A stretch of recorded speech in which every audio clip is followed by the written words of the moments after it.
Assalamualaikum warahmatullahi wabarakatuh. Perkenalkan, nama saya Tegar Anugrah Prakarsa, NIM 2018-012-082, kelas B. Saya akan menjelaskan materi tentang temperatur, yaitu lingkungan kerja dan tubuh manusia serta pengendaliannya. Pengertian lingkungan kerja. Lingkungan kerja adalah kehidupan sosial, psikologi, dan fisik dalam perusahaan yang berpengaruh terhadap tenaga kerja dalam melakukan tugasnya atau pekerjaannya.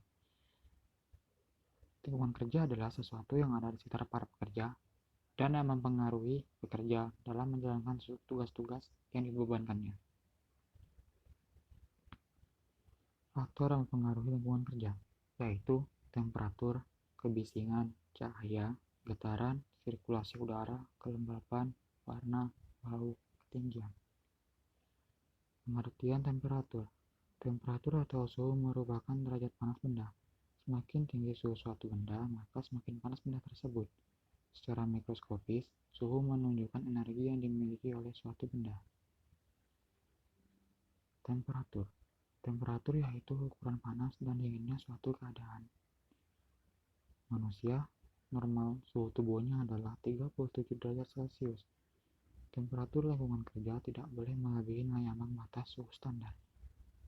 Misalkan, kerja ringan 30 derajat Celcius, kerja sedang 26,7 derajat Celcius, kerja berat 25 derajat Celcius.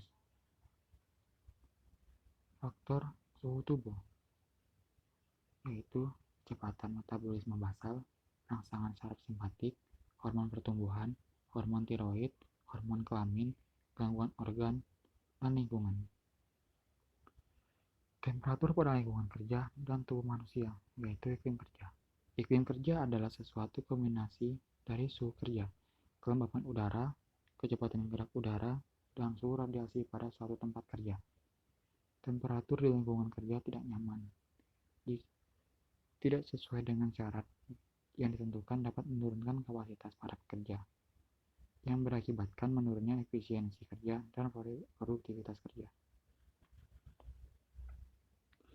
Kondisi temperatur tubuh manusia di lingkungan kerja yaitu ada temperatur nyaman tubuh manusia Indonesia di lingkungan kerja adalah 24-26 derajat Celcius.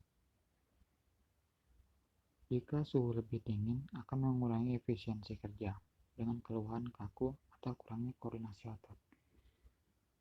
Jika suhu panas akan mengakibatkan menurunnya prestasi kerja saat berpikir. Temperatur dalam tempat kerja harus menyesuaikan kondisi dan rata-rata suhu tubuh manusia yang dibutuhkan. Pengaruh temperatur terhadap tenaga kerja yaitu gangguan perilaku dan performa kerja, seperti terjadinya kelelahan, sering melakukan istirahat curian, dan lain-lain. Dehidrasi yaitu kondisi tubuh yang kekurangan cairan.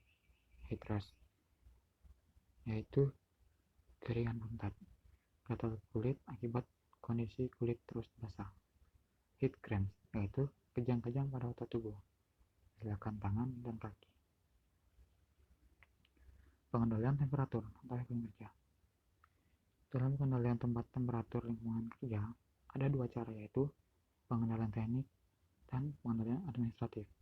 Pengendalian teknik merupakan usaha yang paling efektif untuk mengurangi kejahatan lingkungan panas yang berlebihan.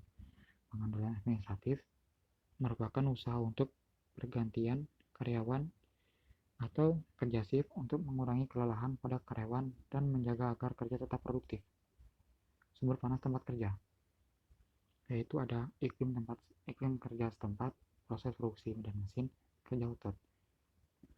Yang pertama, iklim kerja setempat. Keadaan udara di tempat kerja ditentukan oleh faktor-faktor keadaan antara lain suhu udara, penerangan, kecepatan gerakan udara, dan sebagainya. Yang kedua, proses produksi dan mesin. Mesin mengeluarkan panas secara nyata, sehingga lingkungan kerja menjadi panas. Kerja otot. Tenaga kerja dalam melakukan pekerjaan memerlukan energi yang diperlukan dalam proses oksidasi untuk menghasilkan berupa panas. Pengendalian teknik. Yang pertama, mengurangi produksi panas metabolik dalam tubuh. Yang kedua, otomatisasi dan mekanisasi beban tugas untuk meminimalisasi kebutuhan kerja fisik para tenaga kerja. Yang ketiga, mengurangi bertambahnya panas konveksi. Yang keempat, mengurangi kelembapan. Pengendalian administrasi. Yang pertama, untuk mempersingkat pajanan dibutuhkan jadwal istirahat yang pendek tetapi sering dan rotasi tenaga kerja yang memadai. Yang kedua, periode aklimatisasi. Yang ketiga, ruangan dengan penyejuk udara, yaitu AC. Perlu disediakan untuk memberikan efek pendingin pada para tenaga kerja. Yang keempat, penyediaan air minum yang cukup. Kesimpulan, bahwa dalam lingkungan kerja kita harus melihat banyak faktor untuk memberikan kenyamanan dan keamanan kepada para pekerja. Salah satunya yaitu faktor pengendalian temperatur yang ada di lingkungan kerja.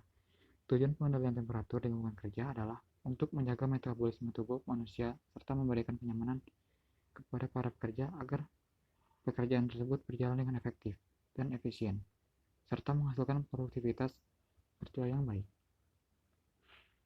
Mungkin sekian yang bisa saya sampaikan, dan ini adalah sumber pustaka atau sumber referensi yang saya dapatkan. Mungkin cukup sekian yang saya sampaikan. Saya akhiri. Assalamualaikum warahmatullahi wabarakatuh.